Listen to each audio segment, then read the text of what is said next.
I was brought up as a Muslim, and we were told that Islam is the final and the most authoritative religion out there. And we were really, really proud of being a Muslim.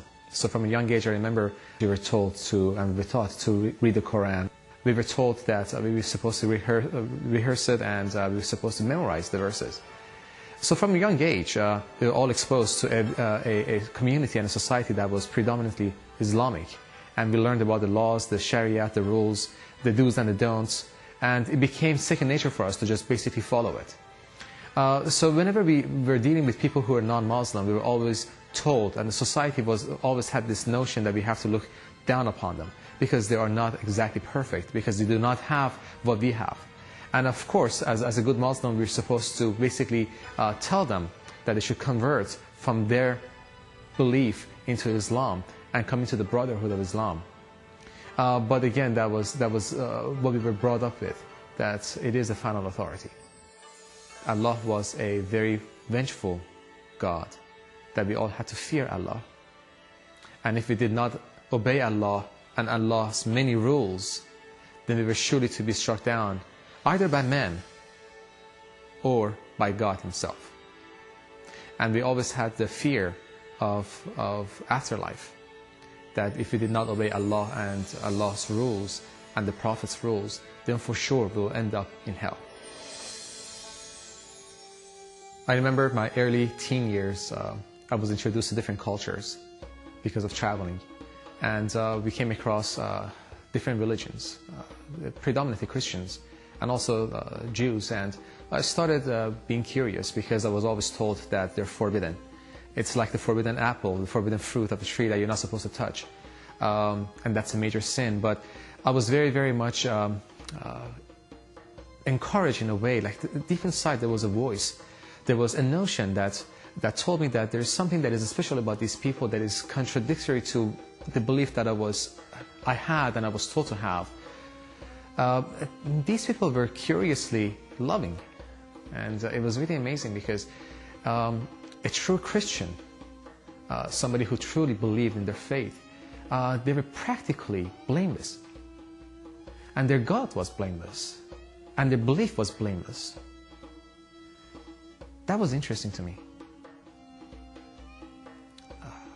There was something about this Jesus that made me very curious. He talked about love. And he said, if somebody does you wrong, love them.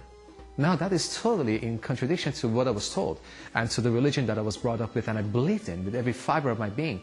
Because what I was told is if somebody is not of your nature, of your mind, of your belief, then they're infidels. But here comes Christ and says, you know what, you have to love your enemies. And that is a message that was just such a warm message to my heart that I wanted to embrace it, but I had the fear. Because it was very difficult to go against what you have believed in for many years and the roots and the culture that is so deeply woven in your belief. So it was extremely difficult for me to leave what I had and grasp this new ideology. One night my mother had a dream, and the dream was about Christ. Now, mind you, let me take you back, that the marriage that my parents had was not a good marriage. The love and passion was not there anymore. So there was a constant struggle between my mom and dad, and that was something that I remember we used to run away from. So years after, my mom had a dream, and the dream was about Christ calling her to come to her. Now, my mom had never ever gone to a church. It was just amazing. So without getting involved in her dream, my mom gave her heart to Christ. And in a matter of a few weeks, we started seeing a fundamental change in my mom, in her actions, in the way she would retaliate towards my father. Before that, she would retaliate with harshness, with unforgiveness. But then after she started giving her heart to Christ, we started seeing a lot of sacrifice, a lot of love. It's as if she had in the depth of her soul this spring that kept on giving her, nourishing her in love and sacrifice. My father came to me and said, what is wrong with your mom? Is she okay? Maybe she has some kind of a psychological problem. And we were all shocked, but we realized that the nature of my mom had been transformed. from somebody who was unforgiving and bitter to somebody who's loving, and there was nothing but sacrificial love. And she had this thirst to read this book called the Bible. So after a while, about 6 months of struggling with this whole thing and denying it for myself, I basically bowed down and I said, God, I don't know you. I don't know Jesus and his teachings. I don't know this Yehovah, but this is not the same at all. There's nothing that these two beliefs share with each other. And I'm confused, and I don't know what to choose. But God, I cannot deny the changes that I see in front of my own eyes, in my own house, with my mom and my dad. Although I'm afraid, I'm very afraid to grasp you, Jesus. But I want the same thing that my mom has. And if it's Jesus, then I want it. And from that moment on, my life started changing. It was that simple. There was a lot of fear. Fear of not being accepted, fear of going against the norm, the standard. But when you actually see your own household changes, things, you just cannot deny it with your own mom, with your own parents. It's not somebody else from outside coming and trying to brainwash you. It's not somebody trying to evangelize you and force you to accept their religion and their belief. It's a genuine thing. It's for real in your own household, and there's no way to deny it.